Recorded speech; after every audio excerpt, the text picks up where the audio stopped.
following is brought to you by Haney Farms, your canola, corn, and cereal seed experts. Find us at haneyfarms.com. We're joined today on realagriculture.com by Colleen Christensen. Colleen is the Executive Director of the Feeds Innovation Institute at the University of Saskatchewan. Welcome today, Colleen. Hi, thanks. Colleen, a couple weeks ago there was a big conference at the in Saskatoon that you were a big part of. What was the conference? Well, every year we have a conference in Western Canada called the Western Nutrition Conference, and it cycles between Alberta, Saskatchewan, and Manitoba. So this year it was here in Saskatoon. Perfect. And associated, yeah. So I was going to say a big part of that was on the last day was a workshop where there was a lot of sharing of ideas. What exactly came out of that workshop? Well, you're right. On September 23rd, we had an additional workshop to highlight the research that we've been doing on wheat distiller grains. This is a 3-year project that's been funded by Agriculture and Agri-Food Canada, and it's starting to get towards the end of the project. So we created a workshop in order to start to do tech transfer on the things that we've been researching. Okay, so right away I'm going to ask you, what do you mean when you say tech transfer? So when we're doing research here within the university, the main driver is to complete your experiment and then publish a peer-reviewed scientific journal. And so the language that's always used will be really highly technically scientific. But it doesn't necessarily actually have a lot of meaning for the real farmer that's out there, the primary producer. And so tech transfer, technology transfer, is when you just change your language and move out of the academic environment to a place that the primary producers can understand and know what that research means for them. Well, I'm sure for a lot of the listeners out there, they require things like tech transfer to try to put it in simpler terms for sure. Especially when you're dealing with science.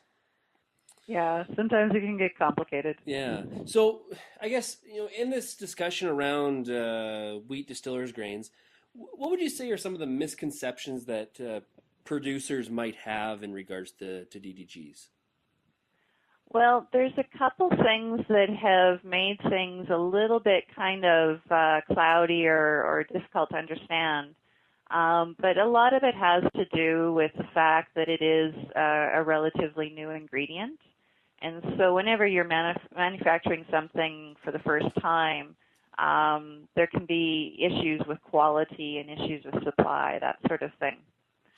So a lot of that confusion comes from there.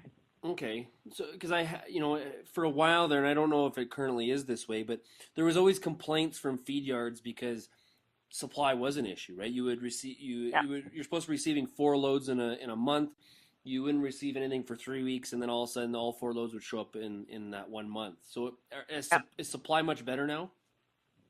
I think what's starting to happen is our plants, our bioethanol plants in Western Canada are now up to capacity. And so they're manufacturing at nameplate capacity, so they are able to predict their distiller grains volume much better. And as well, the supply relationships with different customers are also, they're more mature now as well. Okay. So at different times I've seen or heard different people talk about the maximum level of incorporation of DDGs in a feeding ration. Yep. Are those numbers continuing to rise? Yes, they are. One of the big things that we first started off to do was to understand how wheat distiller grains are different than corn distiller grains. So in Western Canada, the bioethanol business is really based on wheat or a wheat-corn blend. And in the States, where a lot of the information is out there already, it's all based on corn distiller grains. And corn distiller grains has a higher fat content than wheat distiller grains, just like corn seed has a higher fat content than wheat. So you need to use it in a different way in rations. Okay. So can we have more wheat in the ration then, or less? More wheat distiller grains? Yeah, like Yeah. so technically, like because one of the negatives is when you push that window, it starts to affect grading. Is that not correct? Meat grading, are you talking about? Yes. Yeah. Yeah. Okay. Yeah, and so we did a couple of different things. In our research group, we had separated out and had different research teams for ruminants versus monogastrics. And we did have, also we had engineering and economics groups as well. But this extension day was based on the work that had been done by nutritionists in ruminant and monogastric nutrition. So when it comes to meat quality, whether it's beef or pork, which were the two different areas that we did look at meat quality, there doesn't seem to be as much impact of wheat distiller grains as there has been shown with corn distiller grains in the States. And is that due to that fat content difference? Yeah, yeah. It is. It's just due strictly to the fat profile, fatty acid profile. Okay. So I guess what can you throw out some numbers in terms of where feeders are pushing the incorporation rates to? Yeah, I can just start to look at my notes and pull out where we're at. So what we did in our research trials when we were divided into these different teams, in the ruminant group, the beef industry is the most familiar with distiller grains, whether they're corn or wheat sourced. So we were able to run some metabolic trials to understand physiology of nutrition, but we were also able to run commercial scale trials as well.